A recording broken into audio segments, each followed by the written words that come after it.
Hello guys! For today's video, ang tagal ko nang hindi nakapag-upload.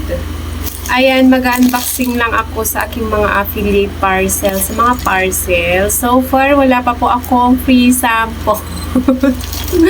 I never received a free sample and hindi na ako nagre-request ng mga free samples. Binibili ko yung mga products ko. At saka, kahit na ganun, yung mga binibili ko is essentials, yung ginagamit po namin talaga. Hindi ako bumibili para lang, although meron akong gusto na i-affiliate or gustong ibenta or i-recommend, binibili ko lang talaga. Pero mostly is essential ko talaga yung aming binibili. So, ayan. Ito, this one naman, maganda yung packaging nila. Ang gusto ko sa Shaheen is kung bakit ako customer ni Shaheen, maganda yung products nila, natural ingredients siya, at saka ito pwede sa mga bata.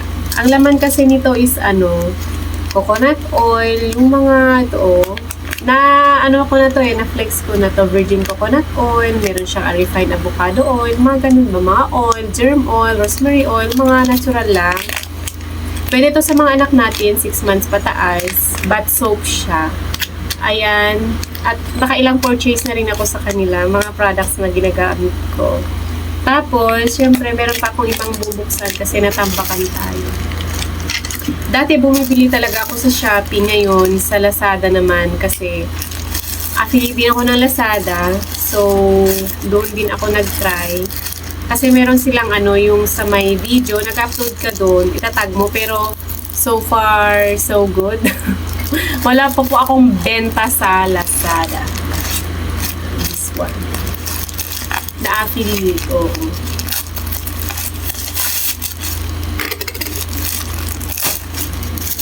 Tapos biglang ng Ito is probiotics. Uy, may resibo pa kasi pharmacy to Pharmacy kasi, hindi ako makapag-unboxing. Gusto kong i-unbox siya ng yung parang may UGC, mga UGC type, pero wala na po akong time. So, i-unbox ko siyang ganito para mas makatotohanan. Ayan, makatotohanan talaga. Ano to, probiotic para sa akin kasi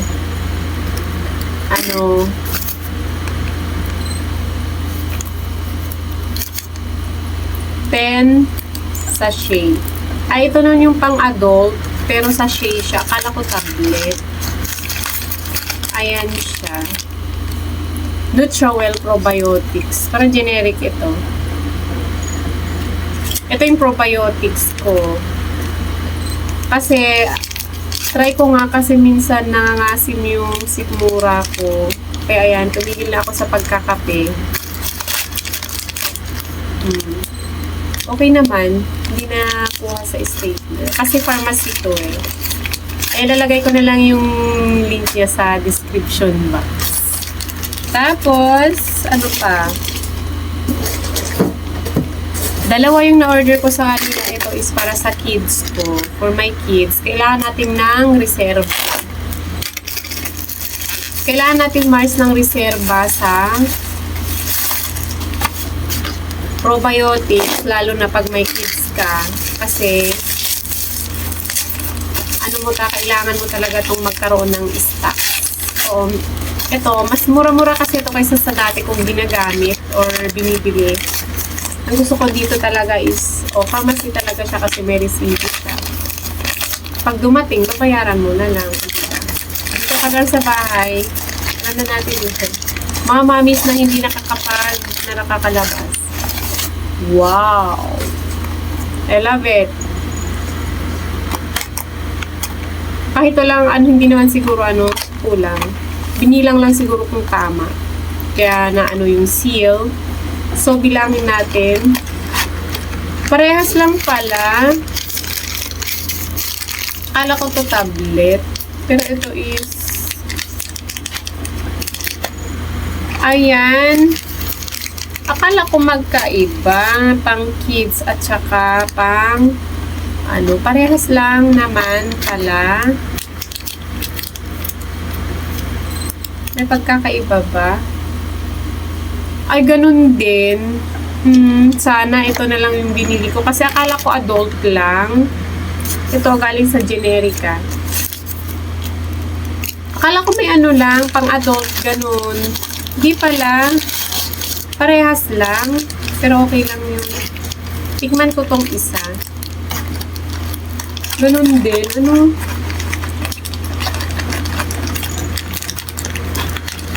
Sa share, akala ko ano. So, 1.5 grams siya. Nire-reseta kasi ito ng doktor sa anak ko kapag meron siyang viral infection, ganun. Pero ako magpro-probiotic nga din.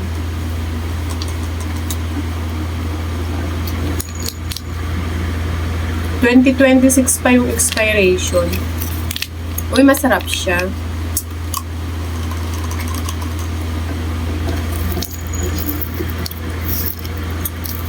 Ewan ko ano kasi ako. Nag-overthink. Kailangan ko ng mga ganito. At mas nakahanap ako ng mas okay, mas affordable. So, baka sakaling may ilagay ko to sa description box. So, next naman tayo. Halos Lazada lahat ang aking parcel ngayon. Ito naman, sa Bunto. Ang problema ko is, buti na lang talaga, hindi nila sinilip siguro. Bakit kaya nabitak? Sabi sa pagpunta dito. Ayan, ganyan na lang siya. Wala siyang balot, ganito lang. Pero buti hindi kinuha. Hindi ko naman to nabayaran eh. Kung kinuha nila, paano kung bato ang laman? Buti na lang talaga. Laki niya pala. Pati ito ino-order ko online. Sinesecure nila. So, kailangan mag-order ka online.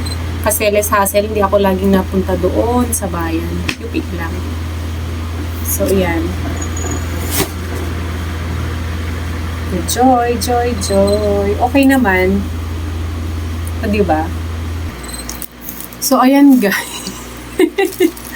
Ayan, may mga ang tagal ko talagang hindi to nabubuksan. So, I decided na buksan ko na lang ito ngayon lahat. Para pag, magpro-promote na lang ako. Di ba, habang tulog yung anak ko? Ayan.